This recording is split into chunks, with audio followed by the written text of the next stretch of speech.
people who cast, and we have for generations, cast this way. And that's okay, except it's terribly inefficient. And it doesn't apply to women, older people, or young people. I maintain you ought to use the body. And I've been to New Guinea 8 times, I don't know how many times in the Amazon. I have never seen a native there cast this way unless he was taught by a white man. If that native was going to throw a spear, he would use his body. And he would throw a spear like this. And I think that's the way you ought to think about fishing. There's no other sport in the world that you just use your wrist and your arm except fly casting. You even use your body in ping pong. So I'm recommending that you think about using your body, and especially if you're a lady and you're not going to just go trout fishing, you may want to go for bonefish or tarpon or striped bass or something. Let me just show you one thing, what the body can do for you. If you pivot the body, and I'm locking this into here, so all I'm going to do is pivot the body forward, and that through that line for me.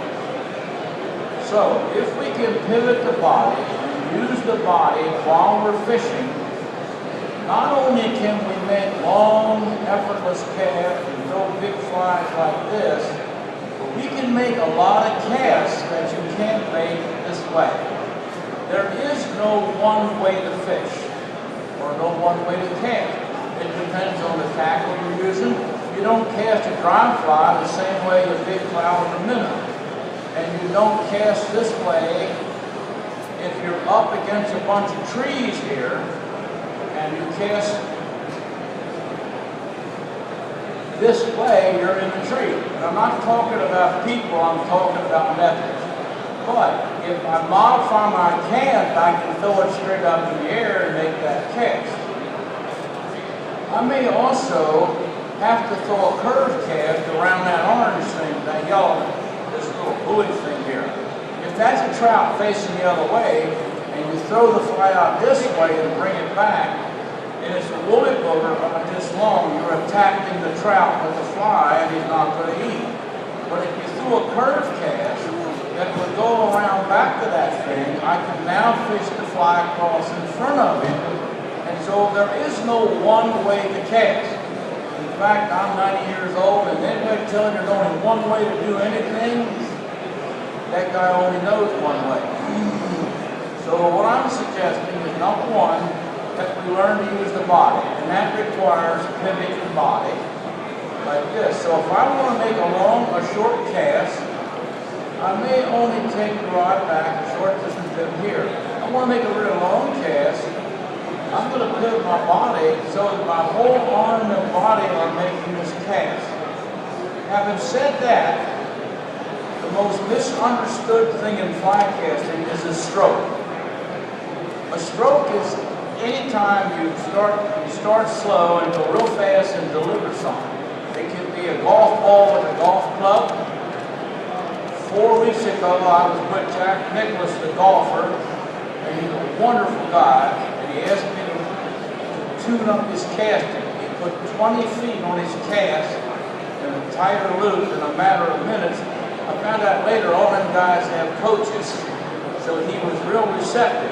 The point is, he already was a great fly fisherman, but he modified, I call this salooning, this kind of casting.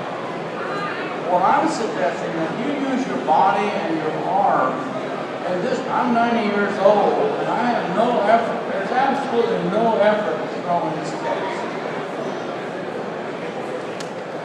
It means that if you use the body, and you use the stroke, and understand the stroke, and it's only about 3 parts, so it's not hard. The stroke is something that starts slow. That's important. It doesn't start fast. It starts slow, and it's either a short stroke or a long stroke. And the most important part, where you screw up your casting, is is the stroke must start slow. It can start a little faster, but it's not going to suddenly start slow, just like you throw a ball. And it must smoothly go faster and faster. If it doesn't, there are problems. If you try to hit a golf ball, you will run up like this, you miss the golf ball. So a stroke is this. I'll just go start from the back cast, but we start slow. If I want to make a short, I'm on a short cast, I'm going to make a short stroke. I'm going to start slowly, and I'm going to continue to accelerate or go faster and faster, but not real fast. You know, got a nice stroke. Now I want that line to go further. What I want to do is I want to take my rod back further because I'm going to make a longer stroke. And I'm going to start a little faster, and I'm going to go faster and faster and faster, and the line goes down to there. Now I want to make a really long cast. I pivot the body, I make the rod go way back here, so I'm making a really long stroke. I'm going to start faster. I'm not casting any harder on all these strokes. I'm merely making the rod travel faster, and all the line goes out. A stroke is something that does not have parts. It starts either long or short, and it accelerates slowly or goes faster and faster. If I go on a stroke, and I start fast and slow down, I will screw up my stroke. If I do what everybody said, a power stroke at the end, it means I have not continuously smoothly went.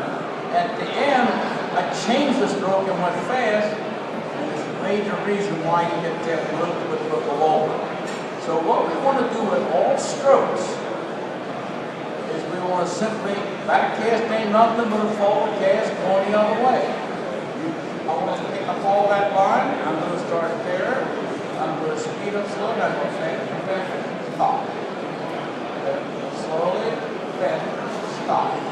This is what a stroke is. Now, what do we do in fly casting?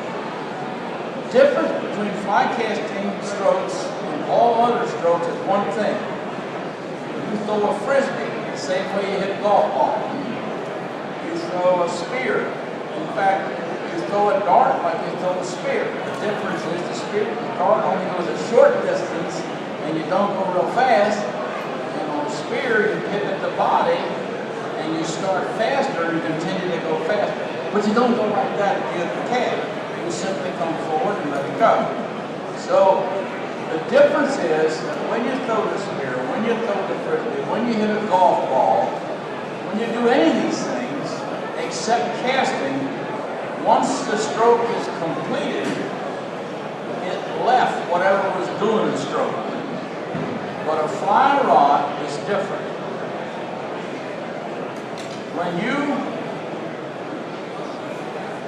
When you come forward with a fly rod and you make this stroke and you smoothly accelerate to here and you tell this line, I want to go in this direction. If you drop the rod at all, you destroyed your loop. Because the loop is attached to the bottom of the rod. The golf ball's already left the club.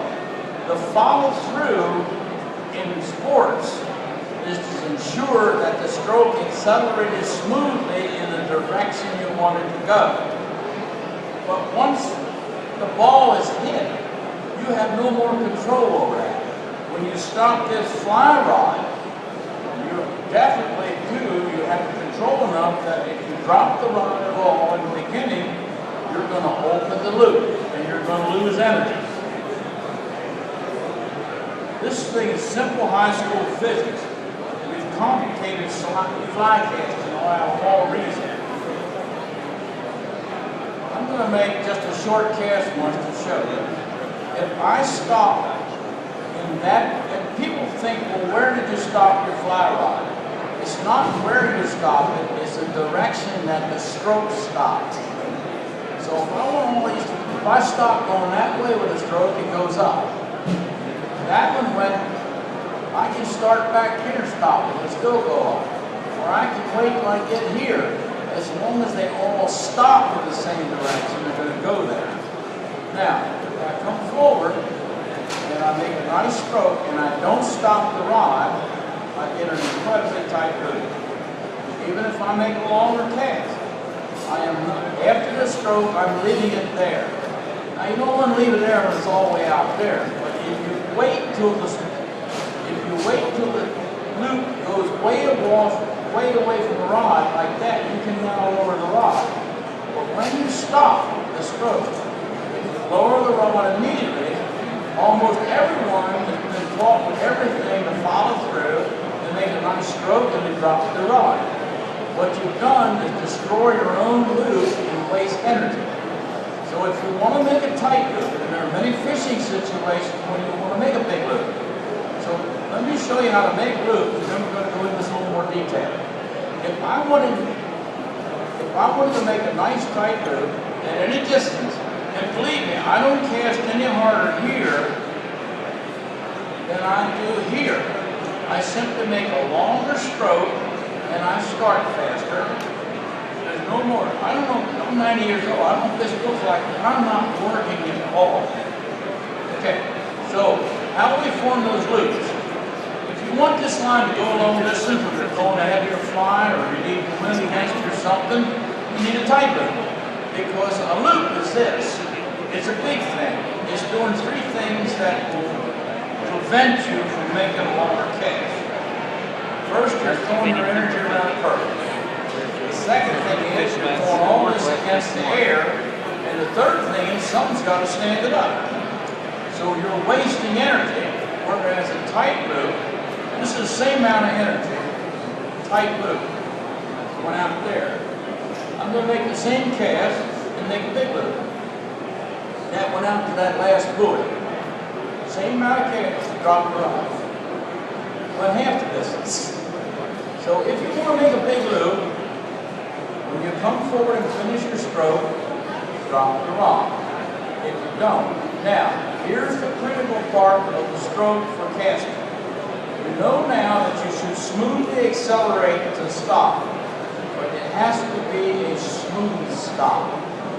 A hard stop is going to cause all kinds.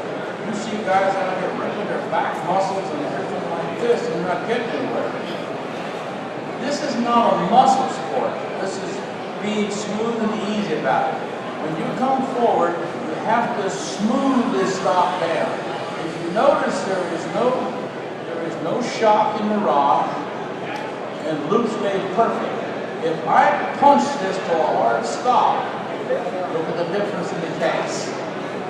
What you really do in the last nanosecond of a stroke, you try to slow down. That makes sense. So, don't come forward and give this thing a power stroke. This is not power anyway. I ain't got no power. It's not that, it's that you're making a nice smooth stroke. You don't need a lot of energy. In fact,